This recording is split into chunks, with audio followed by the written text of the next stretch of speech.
जी, आज जो हल्ला बोल प्रोग्राम किया गया संसद भवन को घेरने का, क्या जरूरत पड़ेगी कांग्रेस को जो सड़कों पे उतरना पड़ा है आज? नहीं, कांग्रेस की जरूरत नहीं, आज देश की जरूरत क्या है? बेरोजगार युवा रोजगार मांग रहा है, हमारी माँ बहन बेटियां सुरक्षा मांग रही हैं, किसान कृषि कानून जो कहते हैं हमारे लिए डेथ वारंट है उसे वापस कहते हैं ले लीजिए। ये सरकार सुनना नहीं चाहती। ये सरकार तो 300 करोड़ रुपया, हमारा खेलों का बजट 300 करोड़ कम करके 300 करोड़ रुपया जासूसी पे खर्च करती है ये सरकार। उम्मीद की थी लोकतंत्र के संसद में ही बात होगी, है ना, जो संसद का सत्र चल रहा है वहीं बात होगी। उम्मीद थी कि सदन का सत्र बढ़ा दिया जाएगा, आगे कर दिया जाएगा ताकि हर विषय पर चर्चा हो सके और समाधान देश के लोगों को मिल पाए। क्या हुआ? सरकार, भगोड़ी सरकार 3 दिन 4 दिन सत्र बढ़ाने की बजाय उसे 3 दिन पहले ही खत्म करके सदन पे ताला लगा के भाग खड़ी हुई। अब हम उम्मीद करते हैं मीडिया आवाज उठाएगा। बड़ा मीडिया के ऊपर भी कितना दबाव है अखबार और टीवी पे, आप और हम सब जानते हैं। उसके बाद हमें लगता है कि चलो सोशल मीडिया पर आवाज उठाते हैं। सोशल मीडिया पे भी राहुल गांधी जी का ट्विटर अकाउंट और कांग्रेस का ब्लॉक कर दिया जाता है। तो जब आप सदन पे ताला लगाएंगे, मीडिया पे ताला लगाएंगे, सोशल मीडिया पे ताला लगाएंगे तो राहुल गांधी जी तो रुकने वाले हैं नहीं। अब सड़कों के रास्ते से हल्ला बोलकर हम इस सरकार की नाक में इतना दम करने वाले हैं कि जो सदन में जवाब नहीं मिले, अब ये सरकार सड़कों पर आकर एक एक को जवाब देने पर मजबूर हम करेंगे। और राहुल गांधी जी के नेतृत्व में शुरुआत हमने यहाँ से कर दी है। एक बात और है कि जिस तरीके से देखा जाए सदन की कार्रवाई में कहीं ना कहीं विपक्ष कमजोर नजर आया। हाँ। इस समय जो सरकार के साथ, क्या आप इसको इससे कहां तक इत्तेफाक?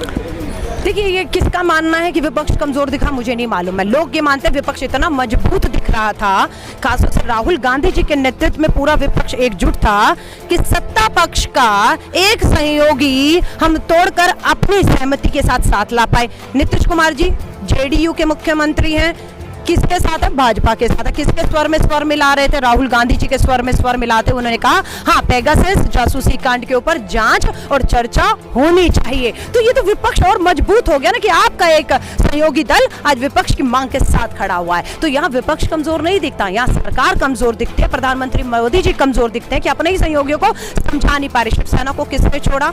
इनको छोड़कर गई। शिवसेना सबसे पुरानी थी। अकाली दल पंजाब वाले किसको छोड़कर गए? इन्हें छोड़कर गए। और उसके बाद आपको अब जो है आप ही के नीतीश कुमार जी कह रहे हैं कि बिल्कुल जांच करिए। तो कमजोर केंद्र की सरकार हो रही है। जो कमजोर होते हैं ना वही भागते हैं। ये भगोड़ी सरकार भाग के साबित कर दिया ये कमजोर थी, विपक्ष मजबूत था, इसलिए ताला लगा के जवाब देने की बजाय भागने में अपनी बहलाई समझी। धन्यवाद। जातिगत जनगणना की अगर बात की जाए, कहीं ना कहीं पहले कांग्रेस ने उसकी शुरुआत की थी, लेकिन कांग्रेस ने भी ठंडे बस्ते में डाल दिया। अब केंद्र सरकार पे उस बात का दबाव दिया जा रहा है और कांग्रेस उस बात का समर्थन कर रही है। क्या आपको लगता है कि जातिगत जनगणना हो पाएगी इस देश के अंदर? देखिए, अब क्या होगा क्या नहीं होगा, इस सरकार के 7 साल निकल गए, 3 साल रह गए हैं। इस सरकार की क्या मंशा है? सिर्फ संघ के एजेंडों को देश के ऊपर थोपना, उसके अलावा इनकी कोई मंशा नहीं है। हमारे सहयोगी दलों के साथ हम चर्चा कर रहे हैं और बिल्कुल जब हमारे हाथ में आएगा हमें क्या करना है, हमारे एजेंडे साफ है। हमारे एजेंडे भाजपा की तरह गुप्त एजेंडे नहीं है, चाहे किसी चीज के ऊपर। कल ओबीसी आया, हमारा बिल्कुल समर्थन था, उसको हमने बिल्कुल सहयोग से उसको पास करवाया। तो क्या आपको लगता है जो आज दलित आदिवासी की जो हल्ला बोल है उनको न्याय मिल पाएगा आपके माध्यम? मिलेगा, देना पड़ेगा इस सरकार को। नहीं देगी तो ये लोग जीना हराम कर देंगे इस सरकार का। ये सरकार छोड़ के भागने को मजबूर हो जाएंगे। न्याय तो देना। हमारे बीच है पूर्व सांसद उदित राज जी।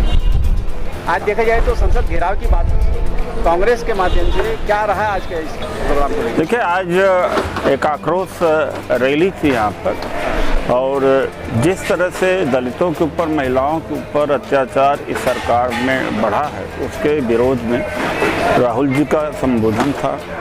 और दिल्ली कैंट में नाबालिग लड़की के साथ बलात्कार और हत्या होता है और फिर पुलिस उसको रफा दफा करना चाह रही थी, लेकिन प्रतिरोध जारी हुआ तो जाकर के कुछ कार्रवाई हुई। मैं पूछना चाहता हूँ इस देश को होम मिनिस्टर से कि क्या दलित मानुष नहीं है, इंसान नहीं है? आप तो हैदराबाद में नगर निगम के चुनाव प्रचार में तक चले जाते हैं, लेकिन आपको यहाँ तक जाया नहीं गया। मोदी जी खिलाड़ी के अंगुली में चोट आ जाए तो ट्वीट कर देंगे। उस पीड़ित बच्ची, मृत बच्ची के बारे में ट्वीट तक भी नहीं किया जा सका इनसे। तो उन्हीं के विरोध में मनु की व्यवस्था लाना चाहते। 8 अगस्त को जिस तरह से जंतर मंतर पर जुटवारा हुआ कि ये कानून बदला जाने चाहिए, ये न अंग्रेज़ों का कानून है न किसी का कानून है। जो संविधान का कानून है वो सबके लिए है और परिस्थिति अनुसार है। ये संविधान को ख़त्म करना चाहते हैं इनडायरेक्टली ये कहना चाहते हैं कि संविधान को ख़त्म करके मनु का संविधान लागू हो, उसी के ये फिराक में है। तो ये मनु व्यवस्था वापस लेना चाहते हैं। आज मनु व्यवस्था के विरोध में यहाँ पर बहुत बड़ा प्रतिरोध सभा हुई। सर, बार बार पुनरावृत्ति की जा रही है। मनीषा का जिस तरीके से प्रखंड हुआ था, उसी तरीके से ये भारत की राजधानी दिल्ली के अंदर इस तरीके का ठीक वैसा ही हुआ, ठीक वैसा ही हुआ है। आप सही कहते हैं, आपसे सहमत है, ठीक वैसा ही हुआ है। और इनकी देखिए, एक कोई जघन्य अपराध हो जाना कभी कभी होता है, सामाजिक मुद्दा है, लेकिन मानना ना उसको। हाथरस वाले मामले में तो इन्होंने माना भी नहीं था, वो तो जनता का दबाव था। और ये प्रियंका जी और राहुल जी उसमें एक्शन में आए और तमाम संस्थाएं आई थी, जिसकी वजह से इनको मानना ही पड़ा, वरना ये तो मानने को तैयार नहीं थे कि उसके साथ में इस तरह से जघन्य अपराध हुआ है। और यहाँ भी ऐसी ही स्थिति होती जो कैंट में हुआ था, लेकिन यहाँ भी क्या है कि दबाव, जनता के दबाव के अंदर आकर के इनको एक्शन लेना पड़ा।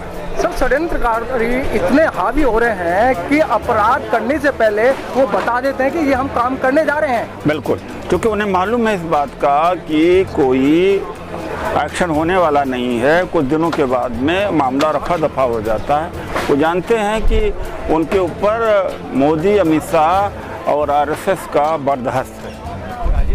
जी, पूर्व विधायक हमारे बीच में कांग्रेस से, देखा जाए तो आज हल्ला बोल संसद घेराव का प्रोग्राम था। क्या प्रोग्राम रहा, क्या रहा आज का निष्कर्ष, क्या निकला है? देश भर से जो बहुजनों के और दलितों के, अल्पसंख्यकों के, ओबीसी के हक की लड़ाई कांग्रेस पार्टी लड़ रही है। और जिस तरीके से देश में पिछले 7 साल में आरएसएस और भारतीय जनता पार्टी के जो लोग हैं, जो सांप्रदायिकता का जहर फैलाकर, धर्म की राजनीति कर हिंदू मुसलमान की राजनीति करके देश को बांटना चाहते हैं। आप ये देखिए कि पिछले 7 सालों में दलितों के ऊपर उत्पीड़न बढ़े, बेरोजगारी बढ़ी, अर्थव्यवस्था पूरी तरीके से ध्वस्त हो गई। इन सब चीज़ों को लेकर हल्ला बोल रैली अखिल भारतीय कांग्रेस कमेटी का जो एससी डिपार्टमेंट है उसने रखी। राहुल गांधी जी ने भी उसमें शिरकत की। इसके पीछे जो एक बहुत बड़ा जो दुख की घटना थी वो ये थी कि पिछले कुछ दिन पहले दिल्ली कैंट में जिस तरीके से छोटी बच्ची के साथ में, गुड़िया के साथ में एक जघन्य अपराध किया गया, बलात्कार हुआ, मार दिया गया और उसके बाद में जला दिया गया। और उससे पहले सेम इसी तर्ज के ऊपर हाथरस के अंदर भी इसी तरीके का हादसा हुआ। तो राहुल गांधी जी सड़कों पे उसके खिलाफ वहाँ पर भी उतरे थे। राहुल जी और प्रियंका जी दिल्ली के इस हादसे में भी उतरे। तो हमारी मांग यह है कि ये जो उत्पीड़न है बहुजन के खिलाफ, घुमंतु समाज के खिलाफ, एससी लोगों के खिलाफ, ये पिछले 7 साल में क्यों बढ़ा? इससे साफ जाहिर होता है कि जो मनु को मानने वाले लोग हैं, जो मनुस्मृति को बढ़ावा देने वाले लोग हैं, वो आज देश के अंदर सरकार में काबिज है और वो चाहते हैं कि दलितों के खिलाफ विरोध पैदा हो, महिलाओं के ऊपर उत्पीड़न बढ़े और कांग्रेस पार्टी उसका विरोध कर रही है। इसीलिए हल्ला बोल रही है। आपको नहीं लगता विधायक जी, जिस तरीके से जो है केंद्र में फुल मेजोरिटी की सरकार है और तमाम उन्होंने जो है कानून थोप दिए गए हैं जनता के ऊपर, महंगाई की बात करें, बेरोजगारी की बात करें या इसके अलावा जो है स्मार्ट सिटी की बात करें, कहीं ना कहीं वो अपने एजेंडे से भटके हुए लोग हैं, लेकिन अभी तक जो है जो पीड़ित लोग हैं उनको न्याय नहीं मिल पा रहा है। तो क्या कांग्रेस इसमें अपनी भूमिका निभा पाएगी न्याय दिलाने में? देखिए, हमारा काम, हम ऑपोजिशन में हैं जी, और ऑपोजिशन में हम लोगों की एक जिम्मेदारी बनती है कि हम वो पार्लियामेंट में भी आवाज़ उठाएं जो राहुल जी मजबूत तरीके से उठा रहे हैं, सड़कों पे उठाएं, सड़कों से लेकर पार्लियामेंट तक राहुल गांधी जी के नेतृत्व में पूरे देश भर के कांग्रेसी दलितों के हित में खड़े हैं। हम चाहते हैं कि जो कानून संविधान के अंदर बाबा साहब भीमराव अंबेडकर ने हमें दिया, जहां पर हमारी रक्षा और सुरक्षा सुनिश्चित की, उसको मजबूत किया जाए।